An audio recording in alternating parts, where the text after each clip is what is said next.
What's up everyone, Art at Patience Metal Fab, and I'm outside of our shop waiting for Gary to come in. He told me we've got a new project that we're starting. It's turbocharged, it's all-wheel drive. That's pretty much all I know about this car. So he's gonna roll it around the corner, we're gonna see what we got, and then figure out what the plan is for this episode.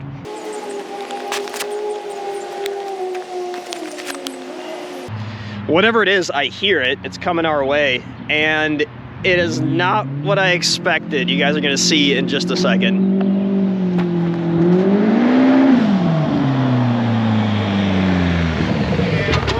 Gary, when you told me this morning that you're bringing a turbocharged all-wheel drive project in, I was thinking like Evo or Subaru or something. That's not this. What do we got? Oh, we got a brand new Pro R from Polaris right here. Started life with an NA 4-cylinder, but this guy's got a LaRue turbo kit on it. So this thing's all the fun. Well, he got me excited to come in here, and it looks like we've got a little bit of dirt road over here that we can at least do a minor rip on and see how this thing goes before we get it in the shop.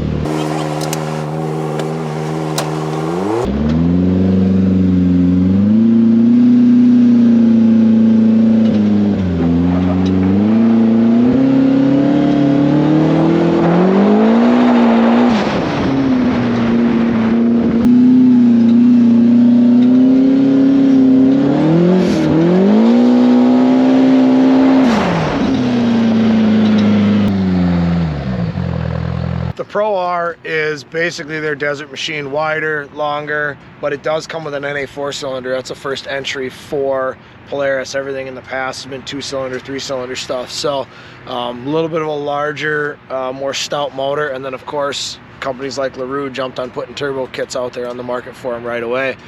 This kit in particular right here, they claim this kit will do up to 350 wheel horse, which they say is about 470 horse at the motor, which is pretty wild for something like this. Power is there. Obviously, we have the capabilities of building a turbo kit, but he didn't come in for that. He got an off-the-shelf unit. What is he bringing it to PMF for?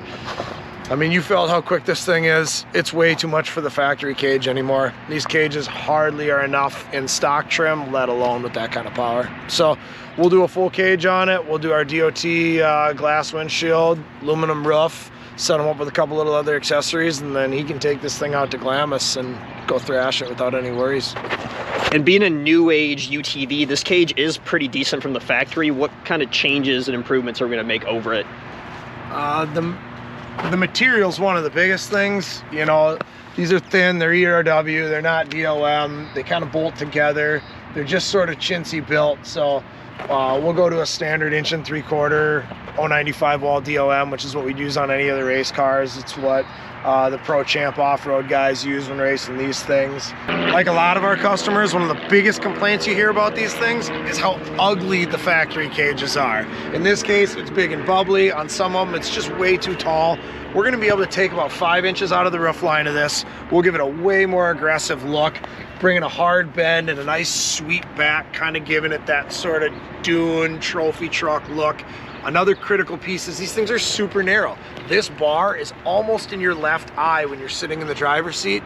So we're gonna actually be able to widen this thing up a little bit and give him a larger frame of view, which is critical, especially out there in the dunes. Next step is to get this back into the shop, start tearing it apart, start the design work, and then eventually we're gonna get to building this full custom cage. That's what this episode is gonna be all about. So if you guys are excited about this one, stick around and see what we come up with.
Gary, when I first started working here, we were definitely a custom car shop, but I think we're a side-by-side dealership now. 4 wheels, steering wheel, that's a chassis. We build cages for all of them. These things are so much fun.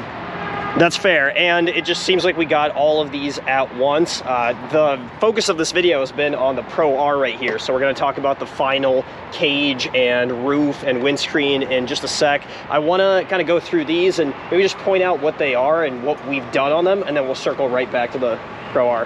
Yeah, so it's pretty cool. We got a pretty good variety here, right? Especially for Minnesota, considering we got a Pro R and a Maverick R, neither of which can you legally run on Minnesota trails.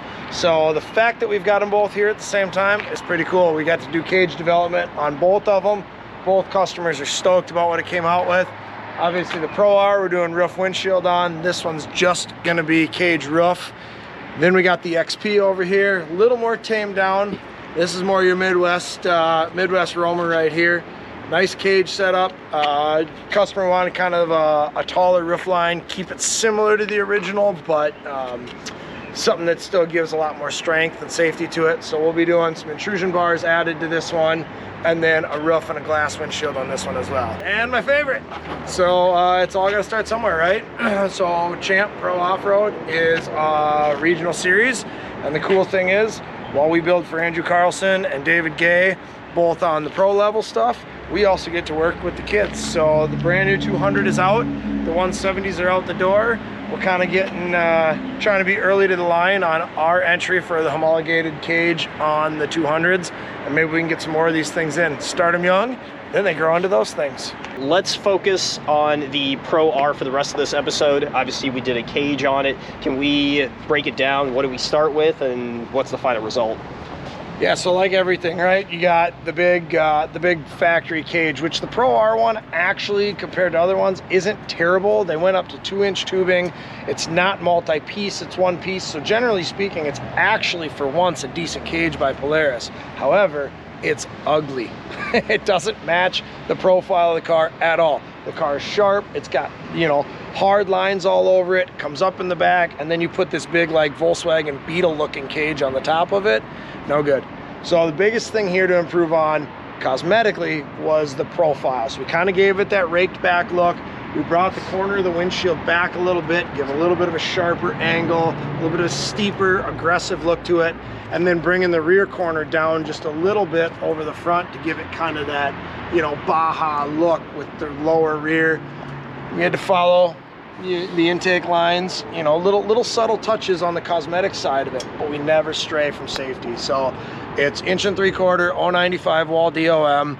It's 100% TIG welded. The corners are gusseted. We doubled up on the main mounts that are directly over your head. It's all billet mounting points, so this thing will look good and save your life if you put it on its lid. One of the really cool things about cages on side-by-sides is we can have a base cage and then you could do all sorts of add-ons. So in this case, he did grab handles right here, he did a roof and the windshield, and then a couple of things that he could have done but didn't. You mentioned anti-intrusion bars, that's a possibility? Yeah, so in the Midwest, you see them real heavily, guys. Actually, it's a lower windshield bar and then a V bar in the windshield. And while there's structural points to that, the biggest thing is if you're ripping through the trails and deer runs across in front of you or something, it doesn't come through your windshield. Out in the dunes, they don't really have that problem. The bigger thing for them is line of sight. So when he's coming up a dune, if you got a windshield bar real low down here, it actually can affect his line of sight. So he opted out of that specific add-on. But he did get a whole bunch of goodies, so let's get up top and we'll show off the roof. All right, so up top, we got 13 gauge aluminum, closed cell foam to keep it from vibrating, so it's nice and solid. Put some nice fasteners on top of it. You can see, again, you know, little cosmetic touches, right? Throw a little spoiler on there, give them a little ducktail.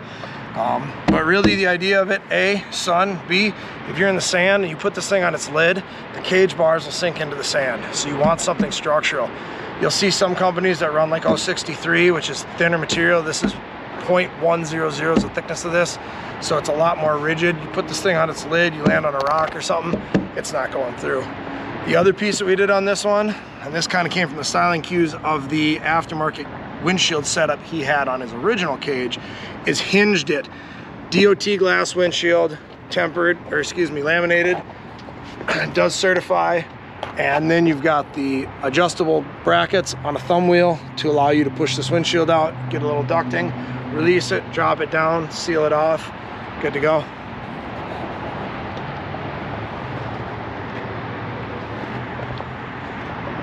Cool thing is these are going to come and go, but we're always going to have more. We're kind of becoming the side-by-side fabrication guys around here, in addition to all the car projects that we're doing. So you guys are going to see plenty of videos on these. If you're side-by-side fans, make sure to subscribe, make sure to like these and share them around. Bring your friends by. We'll see you in the next video.